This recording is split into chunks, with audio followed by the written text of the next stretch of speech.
പ്രായമാകാത്ത ഓർമ്മകളുമായി പഴയ നായികമാർ നടൻ മധുവിനെ കാണാനെത്തി. KR വിജയയും റോജ രമണിയും അടക്കമുള്ളവരാണ് IFFK'ക്കിടെ മലയാള സിനിമയുടെ കാരണവരെ കാണാൻ തിരുവനന്തപുരത്തെ വീട്ടിലെത്തിയത്. ഏറെ നേരം ഒപ്പമിരുന്ന് ഓർമ്മ പുതുക്കുകയും ചെയ്തു അവരെല്ലാം.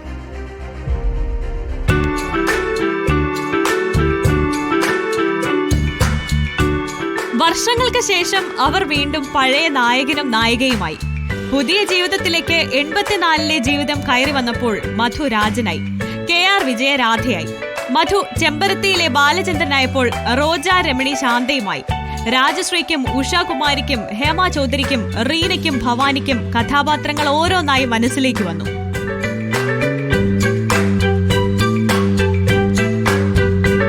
വർഷങ്ങൾക്ക് ശേഷം മഹാനടനെ കണ്ടപ്പോൾ പറയാനും ചോദിക്കാനും ഏറെയുണ്ടായിരുന്നു. ഓർമ്മ പുതുക്കൽ ഏറെ നേരം നീണ്ടു. ഒരു ഫീൽ ഗുഡ് സിനിമ പോലെ.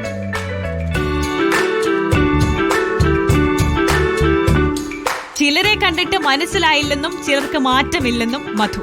എല്ലാവരും പറഞ്ഞപ്പോൾ തിരിച്ചറിഞ്ഞു. ഒരു പക്ഷേ ഒറ്റയ്ക്ക് കണ്ടെങ്കിൽ തിരിച്ചറിയില്ലായിരുന്നു. ചിലരെല്ലാം കണ്ടതിന് വളരെ വ്യത്യാസമുണ്ട്. ചിലർക്ക് കുറേശ്ശെ അതുപോലെ തന്നെ ഇരിക്കണം. എന്നെക്കാളെ എല്ലാവരും ഹെൽപ്പ് ചെയ്യാണ്. So very good. ആർക്കാണ് മാറ്റം കൂടുതലെന്ന് ചോദിച്ചപ്പോൾ തഗ് മറുപടി. മാറ്റത്തിന് മാർക്കിടാൻ പറ്റുമോ? ഓർമ്മകൾക്ക് പ്രായമാവില്ലെന്ന് ഓർമ്മിപ്പിച്ച് തിരുവനന്തപുരം കണ്ണൻമുലയിലെ വീട്ടിൽ നിന്ന് ആ നായികമാർ മടങ്ങി. റിപ്പോർട്ടർ, തിരുവനന്തപുരം.